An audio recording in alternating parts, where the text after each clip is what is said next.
जोहार हजारीबाग में फैज अनवर आप देख रहे हैं जोहार हजारीबाग। 5 बज चुके हैं और हजारीबाग में कौन बनेगा मेयर, सबसे बड़ा ओपिनियन पोल कहें आप, एग्जिट पोल कहें, वो आ गया है। और जोहार हजारीबाग का ही नहीं है, ये बहुत सारे पत्रकारों का ओपिनियन पोल है। मैं किसी का नाम तो नहीं लूँगा, लेकिन कई पत्रकारों से ये जमा किया हुआ एग्जिट पोल है। और संभावनाएँ ये है किसने किसको जिताया है, नहीं जिताया है, ये सारी बातें आपको बताएंगे।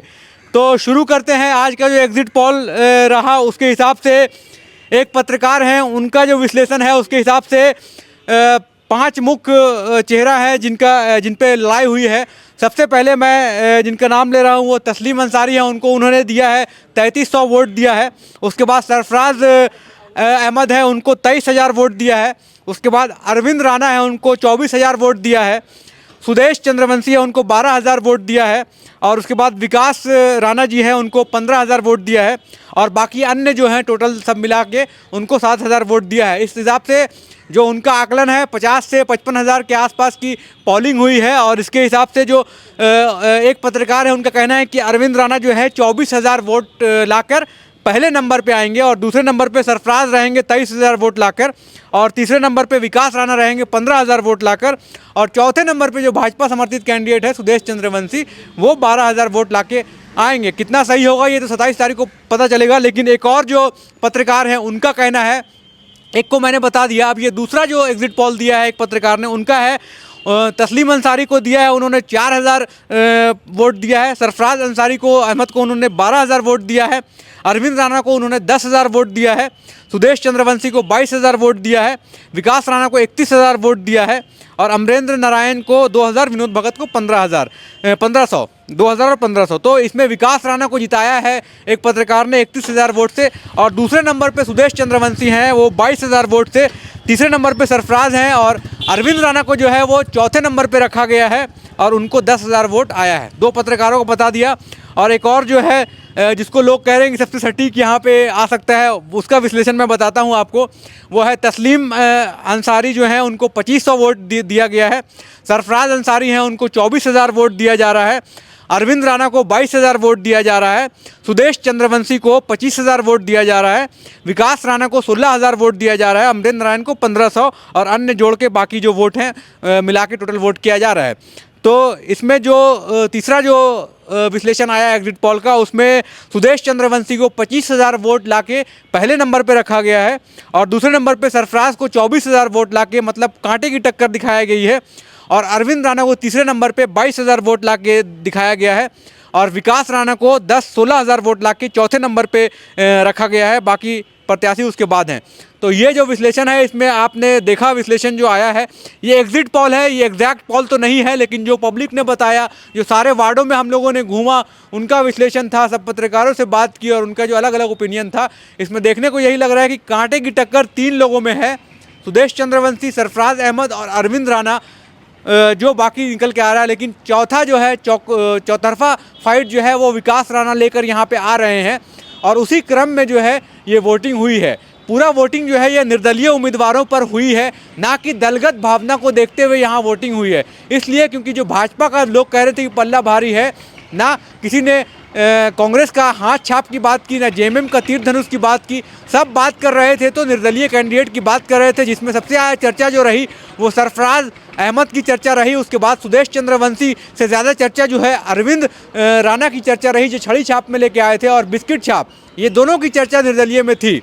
लेकिन दलगत आधार पर जो चुनाव लड़ रहे थे, जेएमएम के विकास राणा, जेएमएम समर्थित कैंडिडेट, भाजपा समर्थित कैंडिडेट सुदेश चंद्रवंशी और कांग्रेस समर्थित कैंडिडेट जो है तस्लीम अंसारी।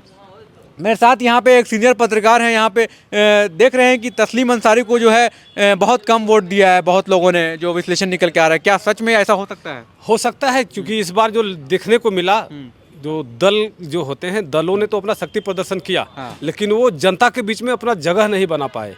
क्योंकि लोगों को पता था कि ये दलगत चुनाव नहीं हो रहे हैं, इसलिए लोगों ने स्थानीय लोगों को, ये चूंकि ये गली कूची की सरकार लोग बनाने के लिए चल रहे हैं, न ये केंद्र की सरकार थी न राज्य का चेहरा चमका। तो जो गैर दलीय थे उनका हर तरफ, जैसे जिस दिन से चुनाव ये प्रारंभ हुए उस दिन से लेकर के अभी मतदान समाप्त होने तक चर्चा में बने हुए हैं। प्रतिस्पर्धा में 2 गैर दलीय युवा। तो ये चर्चा जो सरफराज और अरविंद राणा की जो बनी रही, अभी तक बनी रही है, वोटिंग में कन्वर्ट हुआ कि नहीं? क्योंकि पोलिंग बूथ में हम लोगों ने बहुत बात किया, तो वोटिंग में लोग कह रहे थे कि मैंने वोट दिया है इसको, लेकिन क्या सच हुआ? वो सच होगा? ये तो मतदाता हकीकत बता सकेंगे, लेकिन जो रुझान मिल रहे हैं, जो लोगों के बीच में बातचीत हो रही है, उसे लगता है कि इन लोगों को मत पड़े हैं और मुकाबला टफ किया है इन्होंने।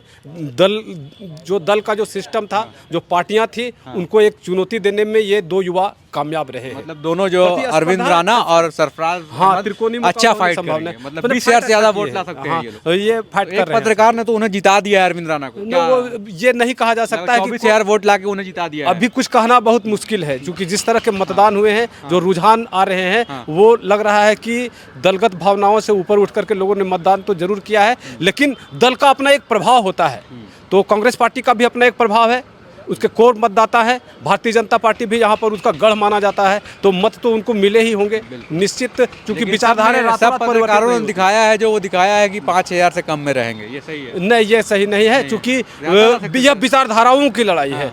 हजारीबाग को छोटी अयोध्या माना जाता है। आपने देखा होगा कि नेताओं ने धर्म को आधार बना करके नारेबाजी वगैरह, स्टेटमेंट वगैरह भी दिए हैं, उसका प्रभाव भी होगा। कांग्रेस पार्टी ने भी इन लोगों को उसका विरोध करते नजर आई है। तो जो भावनाएं, चूंकि जब भी मतदान होते हैं तो विचारधाराओं का संग्राम होता है, और विचारधाराएं रातों रात परिवर्तित नहीं की जा सकती। बिल्कुल। तो ये जो चुनाव हुआ इस बार दलगत आधार से तो नहीं हुआ, इसीलिए दो निर्दलीय कैंडिडेट जो हैं उनका चेहरा चमका रहा पोलिंग में भी लगातार। चाहे वो कहीं भी हम लोग गए, जहाँ लोगों से बात किया, पोलिंग स्टेशन में भी बात किया, जो लोग वोट दे के निकल रहे थे लगातार कह रहे थे कि वो या तो सरफराज अहमद का नाम ले रहे थे या फिर अरविंद राणा का नाम ले रहे थे, छड़ी छाप या फिर बिस्किट छाप। ये लहर पूरे देखने को मिला है पूरे 36 वार्डों में।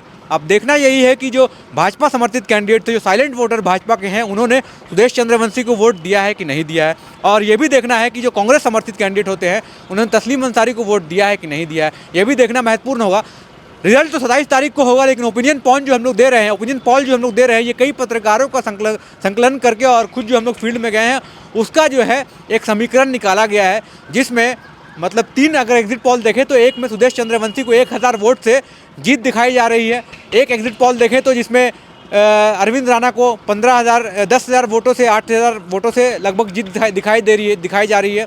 एक एग्जिट पोल देखें तो अरविंद राणा को लगभग 1,000 वोट से जीत दिखाई दे रही है। तो देखना ये है कि 27 तारीख को क्या होता है, लेकिन अभी तक का जो मामला यही है कि मामला गर्म है और दोनों निर्दलीय प्रत्याशियों ने जमकर लड़ाई की है और उनकी चर्चाएं पूरे हजारीबाग में थी।